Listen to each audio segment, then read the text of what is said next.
Lens guard होता है क्या चालू? चलो सब आ गए। तो सबसे सावधान। नमो अरिहंताणं नमो सिद्धाणं नमो आयर्याणं नमो वज्रायाणं नमो लोये सवसाहुणम्।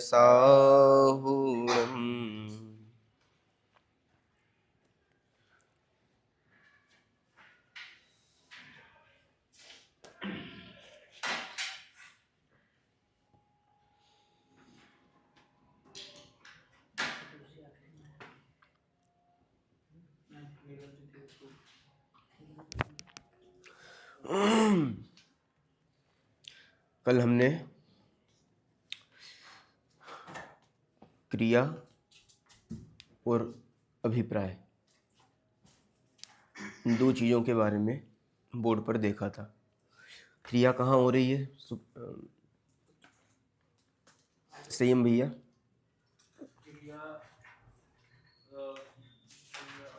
क्रिया तो मतलब ज्ञान में होगी। हाँ ज्ञान में क्रिया होगी। बाहर होती है। हाँ बाहर की वो जो छवि होती है। हाँ वो छवि ज्ञान तो में। जो क्रियाएं होती हुई दिखाई दे रही हैं, ये क्रियाएं यहाँ पर कहाँ हो रही हैं? यहाँ तो ज्ञान में हो रही है। ठीक है। और क्रियाएं कितने प्रकार की हो सकती हैं? मुक्तेश भाई थोड़ा साइड में हो जाओ, बहुत तरह की हो सकती इस तरफ आ जाओ। कितने प्रकार की? देखा जाए तो फिर कितनी भी दिख रही है, सब अलग अलग तरह की हो रही है। कितने भागों में बांट सकते हैं? हाँ? कितने भागों में बांट सकते हैं?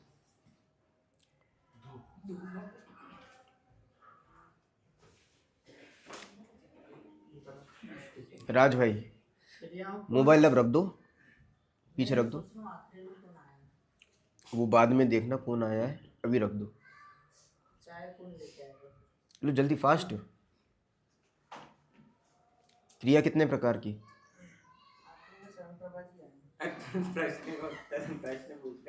क्रिया जो होती है वो तो एक ही तरह की होती है, मतलब वो तो उसमें क्या भेद करें? तो थोड़ा सा हिंट दीजिए। आलोक जी, दो प्रकार की, कौन कौन सी? जड़ की चेतन की। जड़ की चेतन की बोले। समान जाति असमान जाति।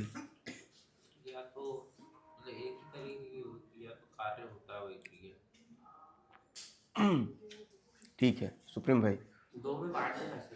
प्राकृतिक क्रिया जो हो रही है अपने आप की, और एक मानवीय क्रिया जो हम कर रहे हैं, दो प्रकार की क्रिया देखने को मिलती है। आप बताएंगे यहाँ क्रियाएं कितने प्रकार की हो सकती हैं? कल हमने जो देखी थी उसकी बात कर रहे हैं। क्रिया दो प्रकार से होती है, एक समानजाति क्रिया भी हो सकती है, एक असमानजाति क्रिया। कल हमने भावों की अपेक्षा क्रियाएं देखी थी। हाँ। कौन कौन सी थी? वो तो भाव है। क्रियाएं यहाँ जो हो रही थी वो कौन कौन सी थी? याद नहीं आया किसी को भी?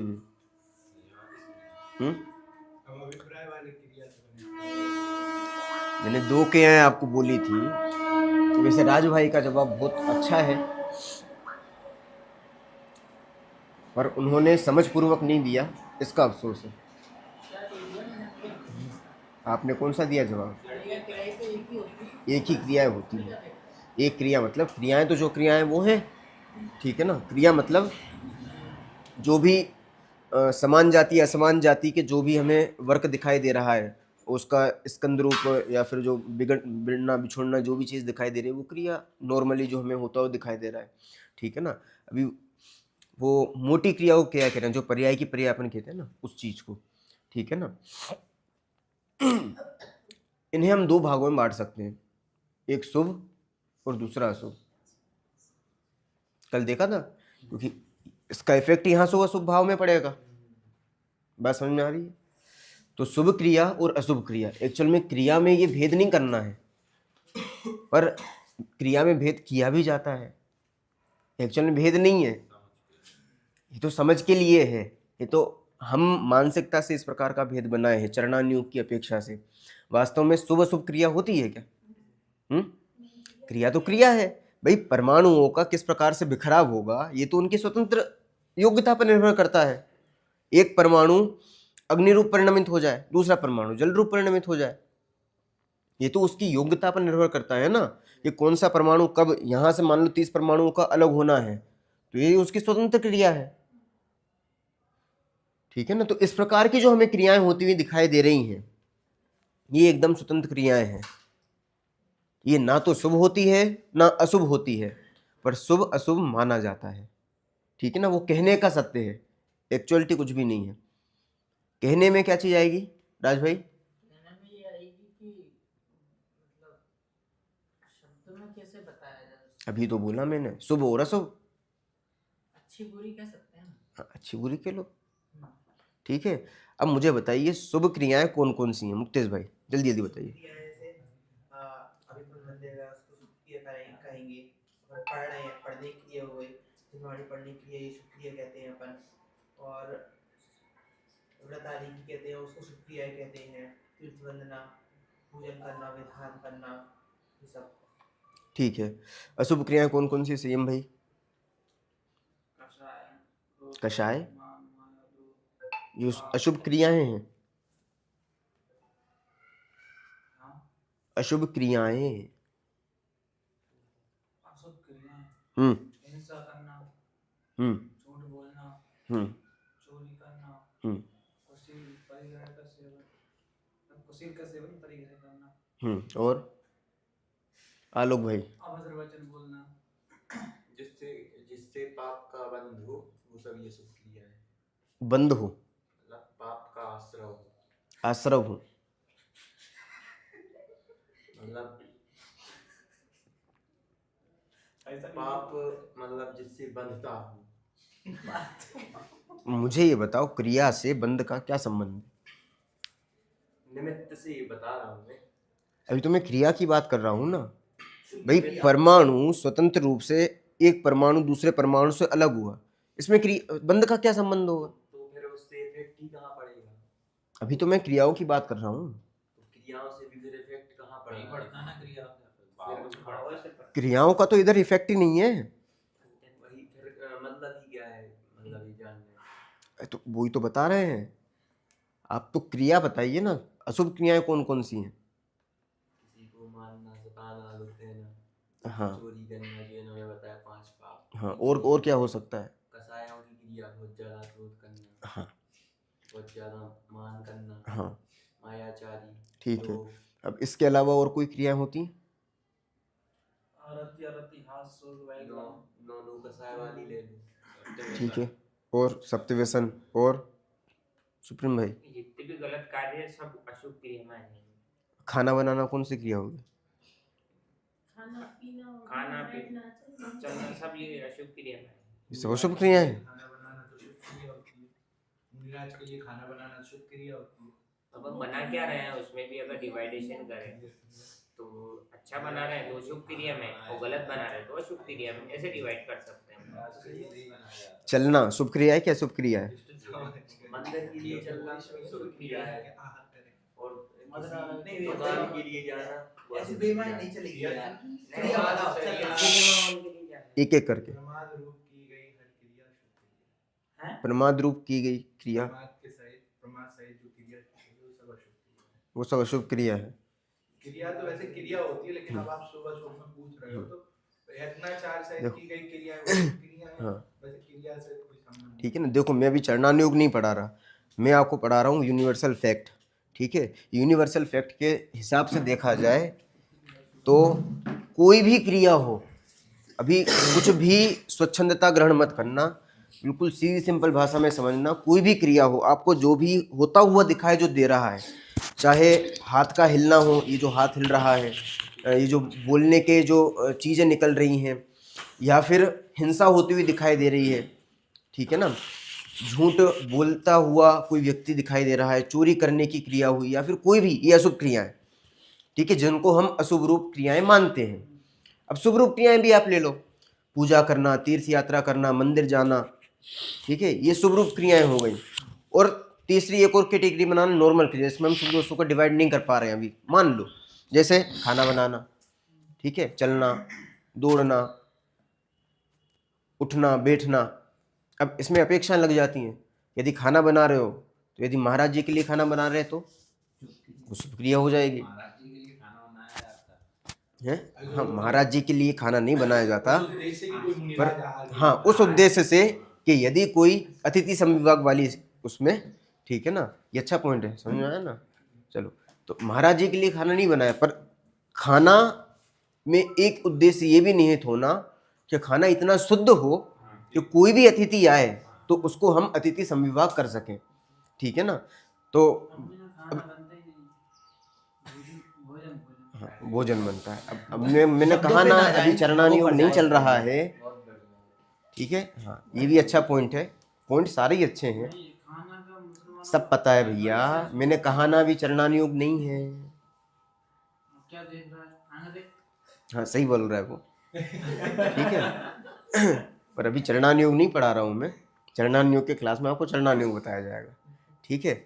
अभी तो हम सारी क्रियाओं को एक पार्ट में डाल रहे हैं, क्योंकि क्रियाएं जो भी हो रही हैं वो एक प्रकार से परमाणुओं का स्वतंत्र परिणमन हो रहा है। बात समझ में आ रही है। अब परमाणुओं के स्वतंत्र परिणमन को हम शुभ कहें अशुभ कहें, हमारी मेंटलिटी है। क्रिया तो क्रिया है। एक चीज फिर से कह रहा हूं, चरणानी योग में नहीं पढ़ा रहा, ठीक है। अब इसलिए शुभ क्रिया हो या अशुभ क्रिया हो, इसका बंध के साथ कोई भी संबंध है, इसका आश्रव के साथ कोई भी संबंध है क्या? नहीं। दो परमाणु आपस में टूटे या फिर जुड़ गए, इससे आश्रव होगा क्या? बोलो निखिल भाई, नीलम जी, नहीं होगा। बात समझ में आ रही है ना। इसका मतलब क्रियाओं का जो बंध के साथ संबंध है, हमारे सुख दुख के साथ जो संबंध है, वो जीरो है। अभी फैक्ट की बात कर रहा हूं, निमित्त नैमित्तिक संबंध नहीं जोड़ना। बात समझ में आ रही है सुप्रीम भाई? क्रियाओं का हमारे सुख दुख के साथ कोई संबंध निमित्त नैमित्तिक नहीं, कौन सा बता रहे हैं अभी? फैक्ट। नहीं। अत्यंता भाव की थी। हाँ, ठीक है ना। यदि क्रियाओं में मतलब क्या हो रहा है, कुछ भी मतलब परमाणुओं का स्वतंत्र परिणमन हो रहा है। जो अपन ने समान जाति में देखा था ना, कि कुछ परमाणु अलग हो जाते हैं, कुछ परमाणु मिल जाते हैं। जो पुद्गल का एक्चुअल स्वभाव है पूर्ण गलन होना, तो पूर्ण गलनपना चलता चला जा रहा है उनमें, ठीक है ना। कुछ आते हैं, कुछ चले जाते हैं, कुछ बने रहते हैं। तो इस प्रकार से जो अवस्थाएं होती हैं, इनको करने वाला कौन है राज भाई? इनको करने वाला तो वो पुद्गल ही है। वो पुद्गल परमाणु स्वयं है, हाँ। ठीक है ना। उनका कर्ता मैं नहीं हूं। तो इससे बंध का कितना संबंध है? 0%।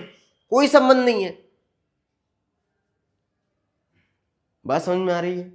अब इसका रिफ्लेक्शन यहां जाता है, सही बात है हाँ, राज भाई? क्रिया होगी तो वो बाहर ही होगी। क्रिया तो बाहर चल रही है, वो तो परमाणुओं का स्वतंत्र परिणमन है। पर ये होगी तो ये होगा कि नहीं होगा? वो अपनी आलोक योग्यता जी। से होगा। नहीं हुआ। यदि ये होगी तो ये होगा कि नहीं होगा? नीलम जी, होगा। होगा। सुप्रीम भाई, नहीं होगा, क्यों नहीं होगा भाई? मुक्तेश जी, निखिल संबंध ही भाई, नहीं है। नहीं होगा। नहीं होगा। क्या मतलब समझ नहीं आ रही है? यदि ये क्रियाएं, यदि मान लो शुभ क्रिया हो रही है, तो शुभ क्रिया में भाव कैसे पड़ेंगे? शुभ होने चाहिए। शुभ भाव। तो इस प्रकार का संबंध बैठेगा कि नहीं बैठेगा? जरूरी नहीं। नीलम जी, दोनों ही बातें उसमें हो भी सकता और नहीं हो सकता। हाँ, तो नियम तो नहीं है ना, नियम नहीं है। ठीक है ना। अपन तो फैक्ट की बात कर रहे हैं, अभी चरणान योग नहीं पढ़ रहे। मैं फिर से बोल रहा हूँ, फैक्ट पढ़ रहे हैं। फैक्ट इसलिए पढ़ रहे हैं ताकि हमें चीजों का देखने का एक दृष्टिकोण भी समझ में आए। क्योंकि आज तक हम चरणान योग के एंगल से तो देख रहे हैं, पर फैक्चुअल एंगल से नहीं देख पा रहे हैं। अब समझ लो यार, ठीक है। मत बना करो यार। भावों को समझो, शब्दों पे मत जाओ, ठीक है। और यहाँ पे भी शब्दों पे मत जाना, यहाँ पर भी शब्दों पर मत जाना, डायरेक्ट भाव को पकड़ना, ठीक है। तो इसका जो बंध के साथ संबंध है वो 0% है। कोई संबंध नहीं है। कोई भी क्रिया हो उससे कोई इफेक्ट नहीं पड़ता। बात समझ में आ रही राज भाई? तो यहां से इसका तो कोई संबंध है नहीं है, परंतु यदि यहां भाव होते हैं, मान लो यहां पर शुभ भाव हुए, तो फिर निमित्त कर्ता किसको कहा जाता है? शुभ क्रिया को निमित्त कर्ता कहा जाता है, क्योंकि यहां पर चीज हुई है ना, होने के बाद में इसको कर्ता कहा जाएगा, वो भी निमित्त कर्ता। ठीक है ना, ऐसे उल्टा भी लगा सकते हैं, परंतु ये कोई व्यवस्था नहीं है कि ये होगा तो ये ऐसा ऐसा होगा, या फिर ये होगा तो ये ऐसा होगा। हो सकता है यहां पर अशुभ क्रिया चल रही हो, यहां पर शुभ भाव हो जाए, हो सकता है यहां पर अशुभ भाव हो और यहां शुभ क्रिया हो। एग्जाम्पल दे सकते हो निखिल भाई? पूजन करते करते ही घर में खाना क्या बनाना है इसका भाव आने लगा। अब ये क्या हो गई आलोक जी? अशुभ क्रिया और भाव कौन से हो गए? जैसे ही बोला उन्होंने, क्रिया शुभ और भाव अशुभ। भाव अशुभ। अब बताओ फल क्या लगेगा? रियल में देखें तो कुछ भी नहीं लगेगा, माइनस प्लस। और वैसे में देखें तो उसका फल है जो पुण्य वाला होगा, उसका फल है पाप। मुझे ये बताओ, यहां पर अशुभ भाव चल रहा है कि खाने में क्या बनाना है, भले ही आप यहां पर पूजन कैसे भी कर रहे हो, आपने बिल्कुल सही सही द्रव्य चढ़ाया हो, कुछ भी किया हो, इसका कितना इफेक्ट पड़ेगा? इसका बंदे के साथ कोई संबंध है क्या? परमाणुओं का स्वतंत्र परिणमन है ना ये तो, चाहे आप थाली में से इस थाली में चढ़ाओ, इसका बंद के साथ क्या संबंध होगा? आश्रव के साथ क्या संबंध होगा? आश्रव खुद जो कर्म का आश्रव हो रहा है वो भी तो परमाणुओं का स्वतंत्र परिणमन है।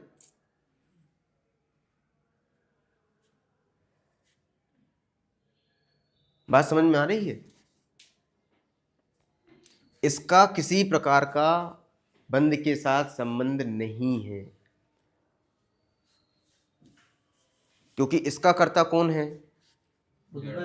ये खुद करता है, पुद्गल द्रव्य। ठीक है ना, ये पुद्गल द्रव्य का खाता है। ये खाता कौन सा है? खाता पुद्गल। और ये खाता कौन सा है? जीव द्रव्य का। ये जीव द्रव्य का खाता है। जीव खाते नाम है। ठीक है ना, तो इस खाते का काम इसमें होगा, इस खाते का काम इसमें होगा। आप खाते को एक्सचेंज करोगे तो क्या होगा? हिसाब बिगड़ जाएगा, हिसाब बिगड़ जाएगा आपका पूरा, या पूरा वस्तु स्वभाव बिगड़ जाएगा फिर। बात समझ में आ रही है? तो जो शुभ अशुभ की क्रियाएं हैं उनका फल 0 है, कोई फल नहीं होता। क्यों? स्वतंत्र परिणमन हो रहा है, और उसका कर्ता कौन है? पुद्गल द्रव्य। ठीक है, अब यहां पर शुभ भाव हुए तो शुभ भावों का कर्ता कौन है? राज भाई, शुभ भाव किसने किए? करता तो वो जीव ही है। जीव है, पर जब शुभ भाव होते हैं तो फिर निमित्त किसको कहा जाता है? शुभ क्रिया। शुभ क्रियाओं को निमित्त कहा जाता है। अब मुझे अभी जैसे निखिल जी ने उदाहरण दिया था कि शुभ क्रिया अशुभ भाव, अब अपोजिट करके मुझे एक उदाहरण दो मुक्तेश भाई। अशुभ क्रिया करते टाइम पे भी शुभ भाव हो सकते हैं। कैसे? जैसे कई बार होता है कि अपन बैठे हैं निवृत्ति के लिए और शुभ भाव होते हैं।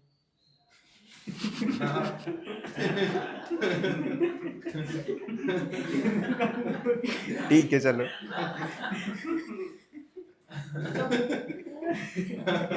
चलो ठीक है, कोई दिक्कत नहीं है। बैठे हैं सिनेमा घर में और तस्वीर चमक रही भगवान की हमारे अंदर में।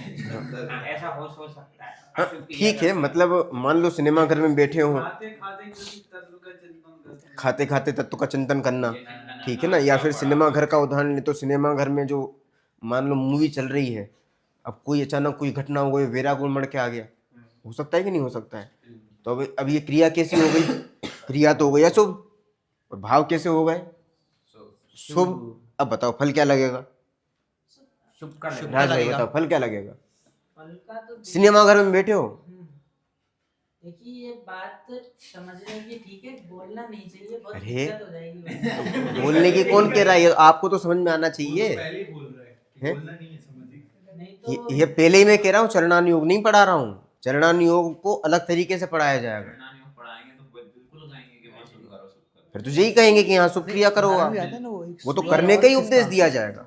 भैया एक उदाहरण देती हूँ, उसको पूरा क्लियर हो जाएगा। हाँ। 2 मित्र थे, एक सिनेमा देखने जा रहा था और हाँ। एक मंदिर जा रहा था। हम्म दोनों में चर्चा हुई, हम्म तो जो सिनेमा घर जा रहा था उसको मतलब वो सिनेमा घर चला गया, वो मंदिर चला गया। हम्म अब जो सिनेमा घर में बैठ रहा था वो सोच रहा था, क्या मैं यहाँ आ गया फालतू में, हम्म बढ़िया अपने मित्र के साथ मंदिर चला जाता। हम्म तो वहाँ सिनेमा में बैठ के भी मैंने अशुभ क्रिया कर रहा था, लेकिन शुभ भाव कर रहा था। हाँ। और जो मंदिर में बैठा था, वो मंदिर में बैठा वो सोचता है, यार क्या मंदिर आ गया, ऐसे अच्छे एक बार सिनेमा देखा था। तो अब वो मंदिर में बैठा था, शुभ क्रिया कर रहा था, लेकिन उसके भाव से हो रहे थे, तो पाप बन रहा था। और फल क्या हुआ इसका फिर? फल वो भले ही वो कर रहा था, तो उसको सिनेमा में बैठने वाले को शुभ भाव हो रहा था, और मंदिर में बैठने वाले को अशुभ भाव हो रहा था। नहीं, फिर आगे भी तो कहानी है, फिर फल क्या हुआ आगे? फल क्या हुआ कि फिर वो दोनों आए और उसको पाप का बंध, उसको पुण्य का बंध हुआ। नहीं, हाँ, वो ऐसा है ना कि एक को सोने की मोहरें मिल जाती हैं, एक का थोड़ा सा वो कुछ प्रॉब्लम्स हो जाती है बीच में। सेठ जी ठीक है। वाला भी तो है। हाँ। सेठ जी सामायिक पे बैठे हैं, फिर भी उन्हें शुभ क्रिया कर हाँ, पाप मतलब बन रहा है। क्रिया चल रही है सामायिक की और भाव चल रहे हैं पानी पानी के। तो क्या हुआ? मेंढक बन गए ना। अब क्रिया इतनी बढ़िया थी भाई, सामायिक कर रहे थे, तो फिर काय नहीं हुआ? क्योंकि क्रियाओं का 0% फल है। अच्छा, उपवास करने का, उपवास जो कर रहे हो, या फिर मान लो खड़गासन हम इस प्रकार से क्या बोलते हो, खड़े होकर आप तप कर रहे हो, ठीक है, तो इसका तो कोई इफेक्ट पड़ेगा? नहीं पड़ेगा। अच्छा, आप 1000 साल तक खड़े हो जाओ, कोई इफेक्ट? No effect. 100 साल तक खड़े हो जाओ, कोई इफेक्ट? No effect. एक बहुत बड़े दार्शनिक है विंसेंट मिल, वो इसके लिए बहुत अच्छी बात बोलते, तुम शरीर हो क्या? वो बहुत ऐसी गजब बराबर बोलते हैं। ठीक है ना। तो खड़े रहने का मतलब शरीर की क्रिया से बंध का कोई भी संबंध नहीं है।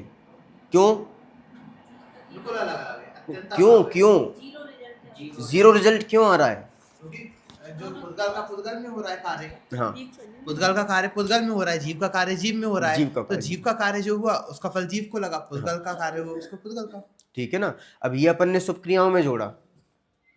जैसे पहले ही बोल चुका हूँ, क्रियाएं शुभ शुभ नहीं होती। ये तो हमारी एक कहने का तरीका है कि ये शुभ और ये अशुभ है। जैसे अब खाना क्या है? जैसे कई बार अपन एक ही क्रिया को कभी बोलते हैं शुभ, कभी बोलते हैं अशुभ। जैसे बोला था अभी चलने का, अब चलने की क्रिया कभी शुभ होगी, कभी अशुभ होगी। ठीक है ना। अब ऐसे ही आप अशुभ भाव में, अशुभ क्रियाओं में लगा लो, तो वहां पर भी जस्ट वही चीज है, पर अशुभ क्रियाओं को अपन बोलना नहीं चाहते। काय के लिए बोले? ठीक है ना, पर समझ जाना उस चीज को। अगर क्रियाओं को ही शुभ अशुभ का आधार बनाया जाए तो पेड़ तो कोई पाप ही नहीं करेगा। हाँ, कितना बढ़िया तर्क है। पांच वनस्पति- ठीक है ना। फिर पेड़ को तो पाप ही नहीं होगा, पेड़ को तो फिर मोक्ष ही हो जाएगा, क्योंकि उसकी तो सारी क्रियाएं खत्म हो गई। मेरा प्रश्न था वैसा। ना चल, ना ना खा, ना ना उठ, ना ना बैठ, ना ना कोई सारी चीजें ही खत्म हो गई, फिर तो वही मोक्ष हो जाएगा उसका, यदि क्रियाओं से माने तो। ठीक है ना। बोलो सही भैया, फटाफट अरे यार क्यों नाटक नौटंकी करते रहते हो? जल्दी जल्दी फास्ट। क्या हो गया? ये है वैसा कि जैसे कोई ऐसी उस पे बोलो, उस पे। आवाज आई, तो कोई ऐसी क्रिया हुई, किसी जीव की हिंसा हो गई, मुझे कोई ध्यान नहीं था, मुझे तो पता भी नहीं है ना इसकी हिंसा हो गई। तो मेरा तो हिंसा के ना भाग भी थे, तो हो गई ना, उसको दुख पहुंचा या उसका अंग छेद गए, उसका क्या होगा फिर? किसका? जो अनजाने में मेरे तो भाव भी नहीं हुए थे ऐसे हिंसा के या किसी को कष्ट पहुंचाने के, तो उसका परिणाम क्या होगा? पाप लगेगा नहीं लगेगा? अभी तो कहा क्रियाओं से। अब उसके मान लो मरने की क्रिया हुई, मरने की क्रिया मैंने आपको पहले समझाई थी, जीवन मरण क्या है बताया था पहले। हंसने की बात नहीं है, बहुत महत्वपूर्ण बात है, और समाधि मरण में बहुत ज्यादा काम आने वाली बात है। मरना क्या है समझ में आया आपको? पहले बताया था मैंने। ये होता पर्याय है का बदलना, इस शरीर का खत्म हो जाना, हम ये मान खत्म हो जाना, खत्म होती है कोई चीज? अरे ये शरीर, ये आपको पर्याय- बताया था ना शरीर की पर्याय। कि मान लो ये 100 परमाणुओं से मिलकर एक शरीर बना है, ठीक है। अब ये 100 परमाणु बिल्कुल स्वतंत्र थे, ठीक है ना। ये गोला छोड़ दो आप, गोला तो एक बताने के लिए, ठीक है ना, कि उनका एक संबंध है, केवल संबंध बताने के लिए। अब ये सब कौन से परमाणु थे? पुद्गल के। इनका एक 100 का एक संबंध था। अब इस 100 परमाणुओं के संबंध में एक जीव नाम का असमान, मतलब इनकी तरफ से देखे तो असमान जाति हो गया वो, क्योंकि पुद्गल तो समान जाति थे। अब वो एक जीव द्रव्य जो आ गया और आने के बाद उसका जो इन 100 के साथ में संबंध हो गया, तो जो 101 असमान जाति द्रव्यों का जो संबंध बना है उसका नाम है जन्म। कुछ बात समझ में आ रही है? जन्म और कुछ भी नहीं है, केवल असमान जाति द्रव्यों का एक संबंध होना, उसका नाम जन्म है। और जैसे इसके अब ये परमाणु भी तो अपनी स्वतंत्र योग्यता से निकलते हैं, ये तो पूर्ण गलन स्वभाव ही है ना, आते जाते बने रहते हैं वो। इसी प्रकार जब ये कौन था ये जीव, जब इसकी योग्यता पूरी हुई, मान लो ये 10:15 पर जो जीव द्रव्य है वो इन समान जाति पुद्गल द्रव्यों के साथ में अपना संबंध बनाता है। तो जब बनाया तब टाइम क्या हो रहा था? 10:15 ठीक है, उदाहरण है। अब 10:15 पे इसकी ऐसी योग्यता हुई कि इस जीव द्रव्य ने जो संबंध बनाया था वो संबंध वहीं का वहीं अलग हो गया। तो अलग हो गया तो क्या हो गया? वो आपस से जुदा हो गया। तो अब ये जो ये अलग हुआ है, इसका संबंध टूट जाना, ये क्या हो गया? इसका नाम है जन्म और इसका नाम है। अब बात समझ में आ रही है? अब वो जो जीव, मान लो चींटी मरी है, अब चींटी का मरना क्या है और कैसे मरी वो? अब आयु कर्म भी आप ले सकते हो, यहाँ पर आयु कर्म के भी निषेध थे, पर एक्चुअल में जीव का वहां से निकलना, जन्म मरण का संबंध वहां से है। आयु कर्म तो फिर पुद्गल द्रव्य का ही वो हो गया ना। केवल शुभाशुभ परिणामों को लेंगे तो उन परिणामों से कथनचित बंध कह सकते हैं उस अपेक्षा से। क्यों कह सकते हैं? क्यों कह सकते हैं? क्योंकि जीव उस समय शुभाशुभ भाव रूप परिणाम रहा है, तो शुभाशुभ भाव रूप परिणाम रहा है, तब उसको कुछ उसको बंध कह सकते हैं कि इन भावों से भी उसके बंध होता है। लेकिन उसके पीछे यदि जो मूल कारण में हम जाएं कि उनका जो अभिप्राय है, जैसे मुनिराज है, मुनिराज जैसे कोई जीव हो नहीं सुने तो ढीठ कह दें, दुष्ट चित्त कह दें, तो उनके वो शब्द अशुभ देखे जा रहे हैं और भाव भी अशुभ रूप परिणाम देखा जा रहा है, लेकिन फिर भी उनका अभिप्राय दूसरा है, तो उनको अभिप्राय का जो फल है वो मुख्य रूप से वो कारण बनेगा। बात समझ में आ रही है? आलोक जी, क्या समझ में आया आपको? जो है यहाँ पे जो है, मैं एक तो बात इनकी समझ में आ गई। आपको क्या समझ में आया वो बताइए आप। इनकी उनकी नहीं, आपको क्या समझ में? ये है कि ये दोनों तरफ कहना चाहती हैं कि मतलब बंद होगा भी और नहीं होगा। आपको क्या लगता है बंद होगा कि नहीं होगा? अब कथन की अपेक्षा दोनों हो जाएंगे, उसमें क्या लगता है? कथन कैसे? दोनों कैसे बताइए? ऐसा कि यदि जीव तो अशुभ भाव रूप ही होता है, मतलब परिणम जाता है, तो उसके बंध होगा, मतलब कहा जाए या होगा जो भी है। और यदि वो उसके केवल भाव हो रहे हैं और वो उस रूप ना परिणम है तो उसके नहीं होगा। जैसे कि वह ज्ञान में उसके भाव आ रहे हैं और वो केवल जानने का काम कर रहे हैं, तो नहीं होगा। हाँ, इसमें एक नीलम दीदी ने, मैंने एक जो लाइन सुनी, शुभ अशुभ रूप परिणामित होगा तो बंध भी होगा, तो यहाँ जो अपेक्षा चल रही है उस अपेक्षा से तो बिल्कुल ये वो अपेक्षा आ ही नहीं सकती बंद वाली, क्योंकि जब ज्ञान हो रहा है तो ज्ञान स्वभाव रूप उसका काम ही कर रहे हैं ना ज्ञान वाला। नहीं, उनका अभिप्राय से रिलेटेड चीज है, जबकि अभी अपन अभिप्राय को गौण किए हुए हैं, ठीक है ना। अभी तो यहाँ पर केवल झलकन की बात है। दर्पण में यदि हाथी आ जाए तो दर्पण कितना गंदा हो जाता है।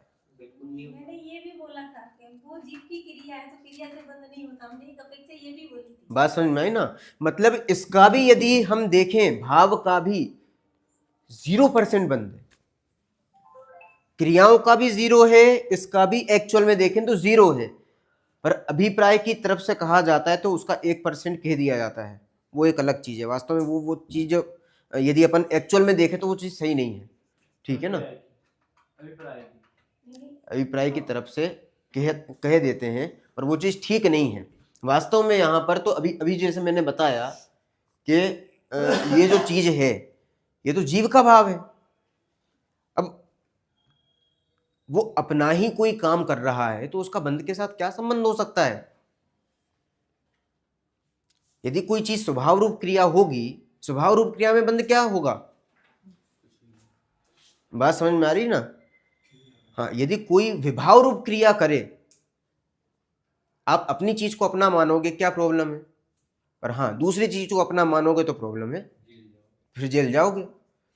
तो आप तो अपने घर में हो ना, आप दूसरे घर में थोड़ी ना उपद्रव मचा रहे हो, अपने घर में कर रहे हो ना। अपने घर में कोई प्रॉब्लम नहीं है। अपने घर में कोई भी चीज, अब मान लो ये 10 बज के जो 15 मिनट 20 सेकेंड, ये जो टाइम फैक्टर में ये जो गेयाकार दिखाई देना था, ये कब से सुनिश्चित था, ये तो अनादिकाल पहले से सुनिश्चित था। अब जब ये सुनिश्चित था तो ये चीज आनी थी, ज्ञान की पर्याय में तो यही चीज आनी थी ना कि उस समय पेड़ जानने में आएगा, आम का बरगद का जो ही पेड़ होगा वो तो पेड़ जानने में आएगा। अब उस भाव का कोई बंध का संबंध नहीं, उस भाव से बंध का संबंध कैसे है कि जब इसको ऐसे भी देख सकते हो कि दर्पण में गंदगी झलकी तो दर्पण कितना गंदा हो गया, बिल्कुल गंदा नहीं हुआ, कोई इफेक्ट ही नहीं पड़ा, नो इफेक्ट, जीरो। बात समझ में आ रही है आलोक जी।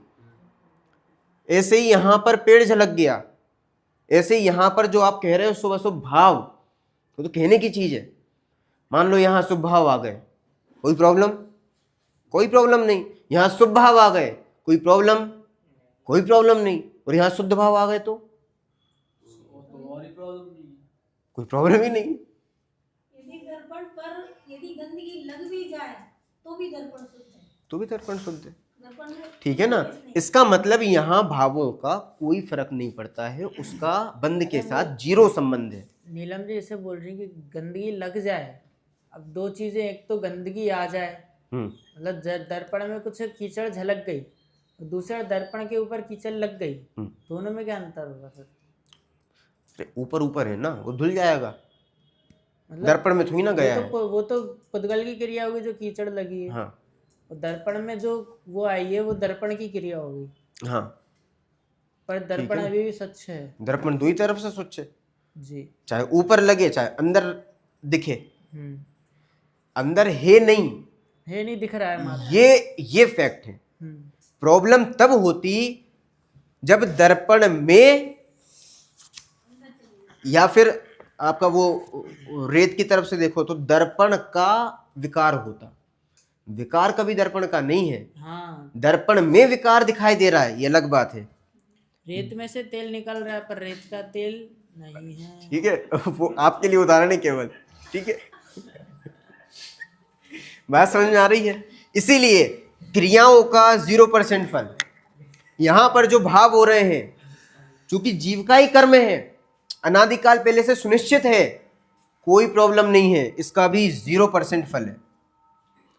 जो सारी प्रॉब्लम है वो सारी प्रॉब्लम केवल और केवल ये कौन है, पूरा जीव द्रव्य। और ये जीव द्रव्य का क्या है, कार्य, मतलब व्याप्य।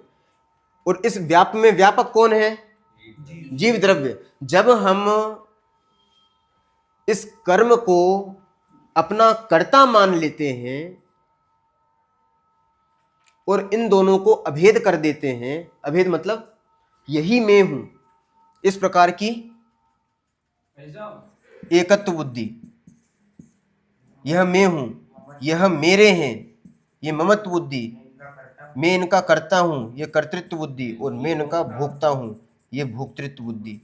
इस प्रकार की जब चार बुद्धियां होती हैं तो अज्ञान होता है, और अज्ञान से ही 100% बंध का संबंध है। भैया अभी यही है ना परिणाम यानी भाव, इसका फल भी जीरो होगा ना, है ना?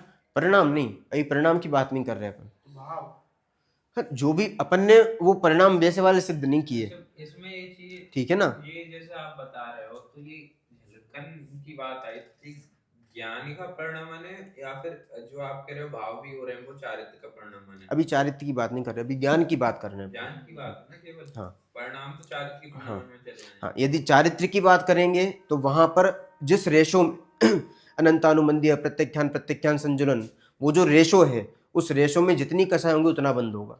ये तो कंफ्यूजन पैदा हो गई ना। अभी अपन ज्ञान की बात कर रहे हैं ना भैया, भाव और परिणाम नहीं आएंगे यहाँ पर, भाव और परिणाम नहीं आएंगे यहाँ पर। अभी ये भाव जो और परिणाम जो बात कर रहे हैं ये चारित्र की तरफ से बात नहीं है, ज्ञान की तरफ से बात है। चारित्र की तरफ से बात लेंगे तो उसमें जो प्रत्यख्यान, अनंतानुबंधी, प्रत्यख्यान, अप्रत्यख्यान, संजुलन, इस कषाय का जो भी रेशो होगा और उससे संबंधित जब परिणाम कहे जाएंगे तो उस संबंधी परिणामों का यदि अनंतानुबंधी है तो अनंतानुबंधी का 100% बंद होगा, यदि अप्रत्यख्यान है तो अप्रत्यख्यान का 100% बंद होगा। तो फिर इसमें ये जो शुभ भाव है वो तो चारित्र के दोष की वजह से होंगे, तो फिर यहाँ पे ये कहना है कि यहाँ पर चारित्र की बात ही नहीं कर रहे हैं ना भैया अपन। स्टार्टिंग में तो अपन ने बात की थी ना, शुभ भाव पे बंद नहीं होता, हाँ, शुभ भाव पर यहाँ झलकन की बात थी, ठीक है ना। शुभ भाव भावों के ज्ञान में आने से बंद नहीं होता। हाँ अशुभ भावों के ज्ञान में आने से ठीक है ना, बंद नहीं इसलिए मैंने पहले ही ये चीज क्लियर की थी, चरणानुयोग की बात नहीं चल रही है और शुभ अशुभ भाव ये कहने की बात है क्योंकि यहाँ अपन ज्ञान प्रधान चर्चा कर रहे हैं, यहाँ चारित्र की तरफ से नहीं ले रहे। चारित्र की तरफ से यदि परिणामों को देखोगे आप तो 4 भेद पड़ जाएंगे, ठीक है ना, वो भी अभी क्लियर कर देता हूं मैं। वहां 4 भेद पड़ जाएंगे, अनंतानुबंधी, प्रत्यख्यान, प्रत्यख्यान, संजुलन, और जिस संबंधी कसाय होगी उस हिसाब से परिणामों संबंधी बंद होगा। जो वो कह रहे थे ना आप कि परिणामों का किंचित बंद कहा जाता है, वो चारित्र की तरफ से परिणामों का बंद है और हम बात कर रहे हैं कौन से गुण की तरफ से? ज्ञान गुण की तरफ से। तो ज्ञान गुण में तो कुछ भी झलक जाए, वो शुभ अशुभ भाव तो कहने की बात है, फिर भाव तो भाव है। भाव मतलब जीव का कार्य, भाव मतलब वो चारित्र गुण वाली पर्याय नहीं कह रहे हैं। मतलब जैसे ये मतलब गेहूं का पुतल धर्म का शुभाशुभ क्रिया झलक रही है, हाँ, ऐसे ही शुभाशुभ भाव भी मात्र ज्ञान में झलक रहे हैं। झलक रहे हैं। लेकिन यदि हम उनमें एकत्व करते हैं तो बंद होता है, तो अज्ञान से बंद है और उसका 100% फल है, ठीक है ना। और यदि आप यहाँ भाव और परिणाम को अभी अपन ने लिया ज्ञान गुण में तो वहां तो 0 था, यदि आप इसको चारित्र गुण में ले लोगे तो वहां बंद हो जाएगा और वहां 1% बंद नहीं होगा। कभी कभी कहा जाता है कि परिणामों का 1% बंद है, ऐसा नहीं है। कभी-कभी 100 भी कह देते हैं, 95 भी कह देते हैं। हाँ, एक्चुअल में जितनी कसाय है उतना बंद है और जिस स्तर की कसाय है उस स्तर का बंद है। फिर वहाँ अभिप्राय का पूरा बंद नहीं होगा ना। हाँ, अभिप्राय का तो 100% है। ज्ञानी जीव को, हाँ, ज्ञानी जीव की अनंतानुबंधी खत्म हो गई तो अज्ञान का बंद तो खत्म। अब बंद कितना बचा? अब बंद बचा मतलब 2 फैक्टर है ना अपने पास में।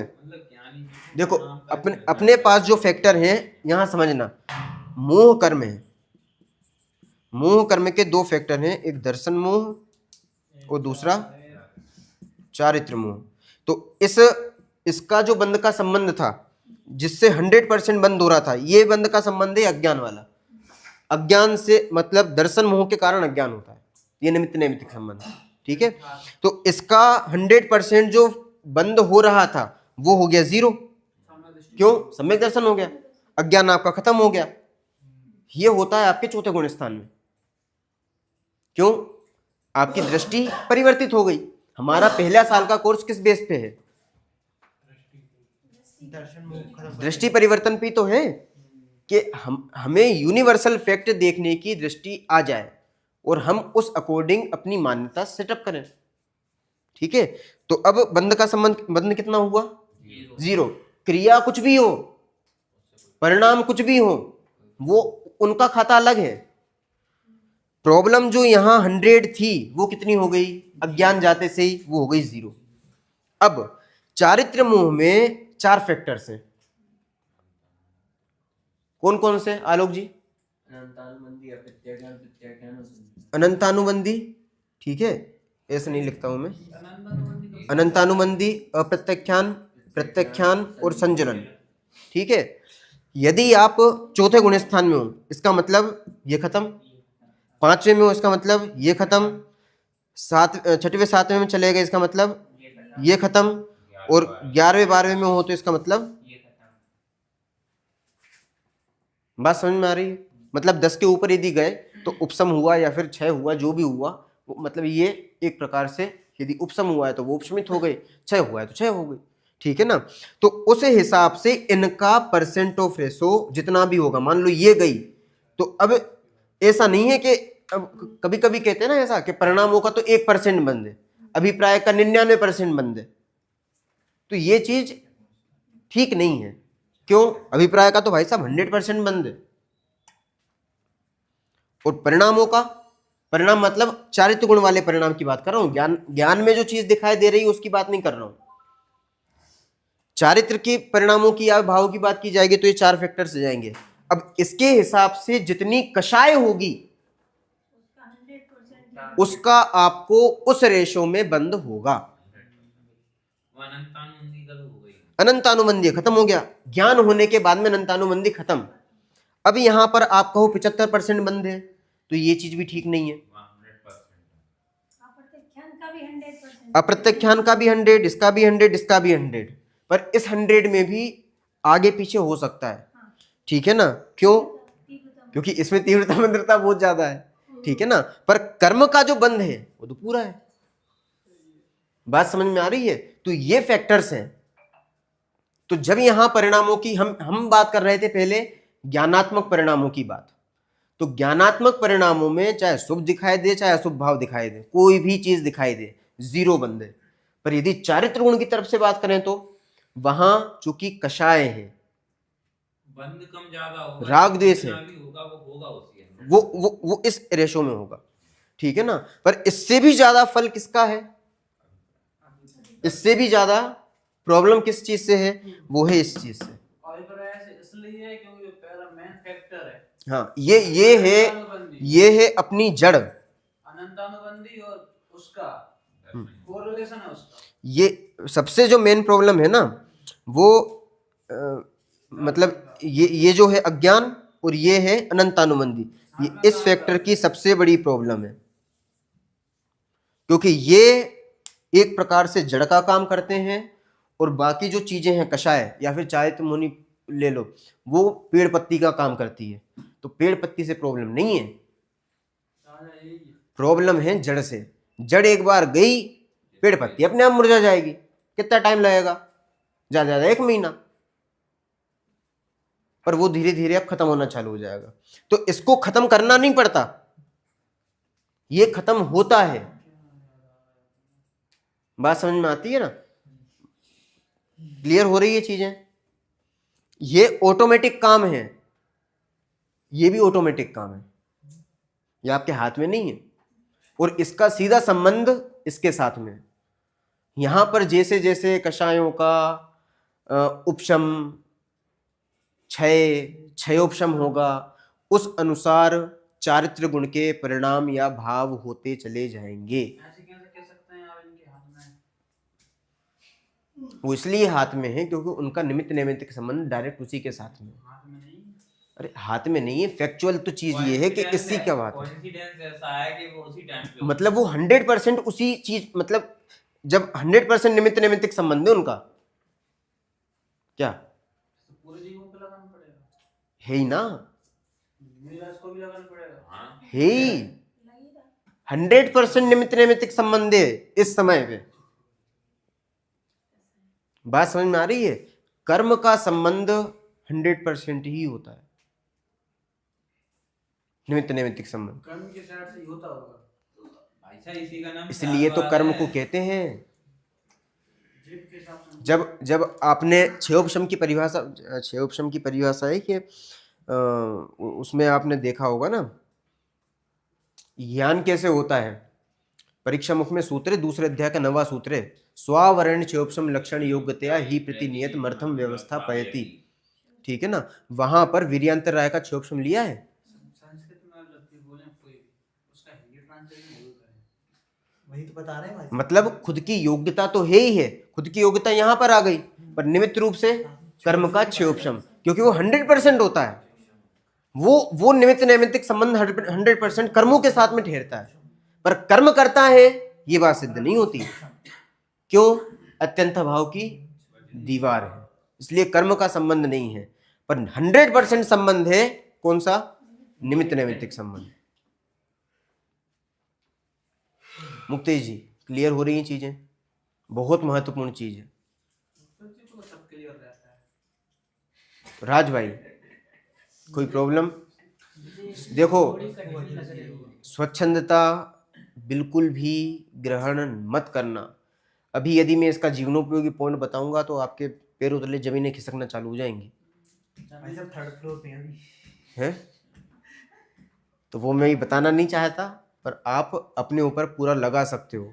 और बताने का मतलब क्या है वो भी समझ लेना। बताने का एकमात्र मतलब है अपने अज्ञान को खत्म करना, अपने अज्ञान पर वर्क करना। ऐसा बताओ ना कि हम जमीन से उड़ जाए। तो वही बता रहे हैं। जमीन ना खिसके। अरे ये कह रहे हैं जमीन पैरों तले जमीन खिसक जाएगी, मतलब तुम हवा में रह जाओगे, सिद्ध बन जाओगे। सिद्ध बन भैया हम कह रहे हैं कि हम उड़ के जमीन को ठीक है, क्योंकि फिर कंट्रोवर्सी चालू हो जाती है कि ऐसा कैसे कह सकते हो, ऐसा कैसे कह सकते हो। अरे भैया, वो जो कहा गया है वो चरणान योग की तरफ से कहा गया है, वो कहने का 100% सत्य है, पर घी का डब्बा नहीं होता है, शक्कर का ग्लास, शक्कर का डब्बा नहीं होता है, पानी का ग्लास नहीं होता है। इसका मतलब केवल इतना है कि सबसे पहले एक्चुअल फैक्ट समझो, एक्चुअल फैक्ट समझे, समझ में आ जाएगा। तब फिर निमित्त नैमित्तिक संबंध, ये सारे संबंध जो भी बनते हैं बाहर में, वो सारे स्पष्ट किए हुए हैं। वो एकदम क्लियर हो जाएंगे। निमित्त नैमित्तिक संबंध बैठते ही तब है जब काम हो चुका होता है या फिर काम हो रहा होता है। बिना काम के निमित्त की परिभाषा क्या है? जब उपादान स्वयं कार्य रूप परिणमित हो तब कार्य की उत्पत्ति का आरोप जिस पर आ सके। निमित्त कभी भी आरोपी सिद्ध नहीं होता है, आरोप आता है। हमेशा याद रखना ये चीज। हमेशा पास होने का क्रेडिट लेता है, फेल होने का क्रेडिट नहीं लेता। अरे अभी क्लासेस चलती है ना सर, मैं क्या कर रहा हूँ, ये कर रहा है, ऐसे समझाओ, ऐसे इल्जाम डाला जाता है, ऐसे बात समझ में आ रही है? निमित्त का भी 100% ठीक है, तो ये चीज समझना आप, ये चीज बहुत महत्वपूर्ण है। सुनो, ये कुल मिला के आज जो अपन ने पढ़ा, क्रियाओं का शुभ अशुभ क्रियाएं जो भी, वो कहने की बात है, क्रिया होती है, उसका 0% फल। दूसरा, जो भाव हो रहे हैं, यदि ज्ञानात्मक तरीके से उन भाव परिणामों को लें, ज्ञान के कर्म के रूप में लें तो उसका भी 0% फल। और यदि वो चारित्र्य गुण की पर्याय के रूप में लें तो उसका इस रेशो में फल होगा, वो भी 100 के रूप में होगा, 1 के रूप में नहीं होगा। ठीक है, और प्रॉब्लम इससे भी नहीं है। प्रॉब्लम किससे है? प्रॉब्लम है इस चीज में एकत्व ममत्व कर्तृत्व भोक्तृत्व करने से, जिसको एक शब्द में कहते हैं अज्ञान, उसका है 100% बंद। और ये सारी चीज काय के लिए बताई गई है? वो केवल अज्ञान को दूर करने के लिए बताई गई। इसलिए प्रयोजन समझना और ऊपर चढ़ना, ये मत समझना कि क्रियाओं का कोई फल ही नहीं है तो कोई भी क्रिया करते जाओ, ये चीज बिल्कुल गलत है। और यदि ये चीज आप समझते हो कि फिर तो पाप कर लो, फिर तो कोई भी चीटी मसल दो, फिर तो ये कर लो वो कर लो, ये स्वच्छंदता ग्रहण कहीं मत करना। ठीक है, फोकस पॉइंट जो बताया उस पर फोकस करें और आगे बढ़े। बात समझ में आ रही सुप्रीम जी? जय जय। एक साथ बोलिए। आज भी आखिरी में कौन आया था क्लास में? अपना नाम स्वयं बता दीजिए।